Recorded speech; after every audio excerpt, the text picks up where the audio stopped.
there. My name is Aryan, and today I will be discussing with you about different sorts of energy. It's really interesting and enlightening, so please stick with me till the end of the video. I'm sure I promise you it will be worth it. So we will be discussing a chapter based on energy, which is in this book, The Untethered Soul. I'm going to do another video that will explain everything. That will be a complete review of this book, so I can do justice to that. But in this video particularly, I want to discuss the energy, which was my favorite chapter in this book. So here it goes. In this book, it talks about energy, and it comes up with an example of someone who had a breakup. So I would like you to use imagination on this one. Imagine somebody recently broke up with someone they loved a lot, and they were very deeply committed into this relationship, but somehow it didn't work out, and the partner decided to take a break. And the person is devastated, sad, and he's processing the grief in a way like everyone else would do. Watching sad movies, eating pizza, staying home.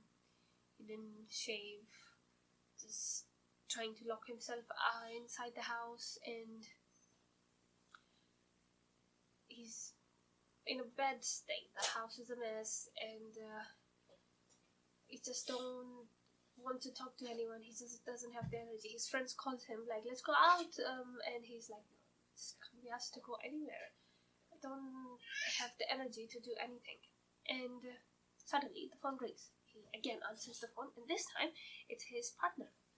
She said, I'm really sorry, we shouldn't have done this. We meant to be together. I made a mistake. I've realized it, and I will come to your place in like half an hour or so, and let's discuss this out. We're meant to be together, I'm sorry. And suddenly, as he drops down the phone, so suddenly this man who had zero energy just gets this rush of energy, and he just quickly runs down, cleans up the mess, throws all the cans of beer and the pizza left over and whatever, cleans up the house, rushes to shave and have shower and change his clothes, and he's just really happy and energetic and excited that his partner is coming over to see him. So, hang on a minute. Where was all this energy? Like, few minutes ago, before that phone call, he had zero energy, and now, just after the phone call, he's all full of energy and he can conquer the world. So, this is the energy that I'm talking about. Although he was eating the same food, he was drinking the same amount of water or liquid, but the food was not producing the energy for him. There is another source of energy which exists in the universe, in the nature around us. And when we are sad and depressed and we close ourselves, we just don't let that energy pass through us. So it's there, but because we are closed, we don't let it pass. And it mostly happens when you've been deceived or overstressed, traumatized, or like broke up with your best friend, things didn't work out how you wanted, and these negative elements tend to close you down. And sometimes when there is unsettled business, there is these knots, which in this book they will discuss it in more detail, and I will put it in the next video. These things can cause energy blocks. When we trying to cling on to some things which we should have let go, and we cling on to them to long term, we are causing these energy blocks. And when these emotional issues don't get treated, they don't get settled down, or they don't get processed, we cause these energy blocks, and that's affect us emotionally. And then sometimes, unfortunately, it goes to the state that it starts to affect us physically as well. So this book is talking about that if you have a problem, if you are in a situation, like for example, if you have exams, you're stressed up about that, you stressed about a breakup, you had a tough time, like life is hard, sometimes it puts you in a very difficult situation. So the solution for that would be to process the problem and try to use your energy to resolve it.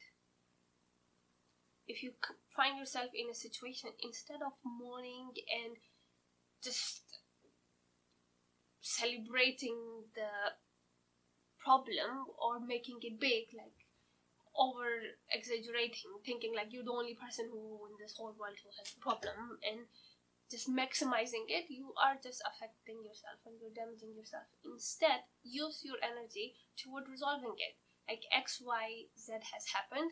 Now, what can I do to stop it, to change my situation, or learn from it to not do that again? If you had breakup, you need to process it, sit down with yourself, calm down, and decide like, okay, it has happened. Now, I have to move on. Maybe this was the best. Accepting it, that this is what meant to be. And the world is full of millions of people who will find someone else, and maybe that's better for both of us, and we both are better off without each other, and we can find someone else and move on from it. And if you have exams, instead of stressing out about it, just breathe in, calm down, and read it. Find out what questions are difficult. Find out the solutions. You have the power of Google and internet now. You can learn anything. Just find out what your weak points are, what you need to work on, and use the energy to work on them instead of stressing about it, and just pull through the tough time. Leave your phone aside. Just forget about your phone and stick to your books and read it and process it that way. And if you had any other problem as well, or any other issue, what it says in this book is to write it down and process it. And one more thing that helps you the most is forgiveness. By forgiving other people, we are healing ourselves.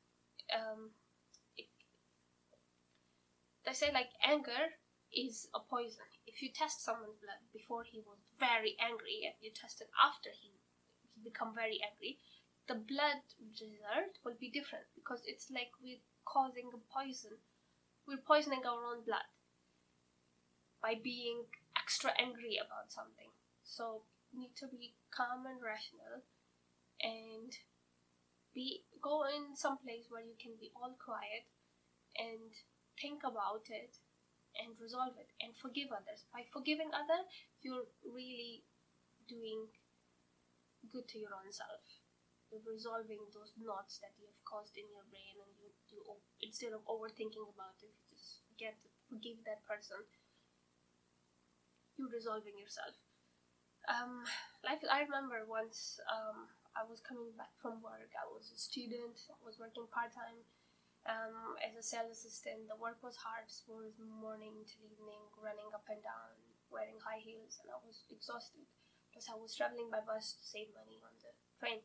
And so I saw the bus. I was just crossing the road, and I ran as fast as I can to catch the bus. As soon as I reached the station, the bus has left. I was so angry, fuming, and that why now I've missed the bus, I'm going to be late, I won't have enough time to have my dinner or whatever, anything. So I was very, very angry, and my feet were hurting because I was so tired, and I turned and I saw this girl in a wheelchair, doesn't even have leg, and I was so ashamed of myself that at least I can feel my legs, I can use them, at least I can run, I can feel the pain. So imagine if I was in her chair, I didn't even have the legs to run or to feel that. So just need to be grateful for what you have and make the most of it. Instead of comparing your life and yourself with anyone else or anything else and blocking all those energies, the best thing is to be centered, resolve all those problems, and let that energy go through you And this book says, like, once you experience what it feels like to be fully energized, you would never want to close. Because if you have the full energy, you can achieve anything, you can conquer anything. So my advice here would be, like, if you find yourself in a difficult situation, in a problematic time, and you have two choices when you're in that position. You think. You need to decide. Do you want to be the victim, or do you want to be the warrior and fight that problem and come out of this problem or this mess outside of this problem by being more stronger, more wiser, and taking it all in instead of choosing to be a victim, mourning about it, and making it big, and being in that state for long and torturing yourself. So the decision is yours. Just need to choose. Do you want to be the victim, or do you want to be the warrior? You want to fight it and change it and learn from it. That's my advice to you. And whoever has exam and going through a tough time, I would like to wish them best of luck, and I just hope and pray that everything gets resolved for you and everything works out for best. Just think about the energy of the world and try to use it. And that's all. Please subscribe to my channel if you haven't already, and hit the bell icon so you get notification when I make more videos. And I'll see you in the next one.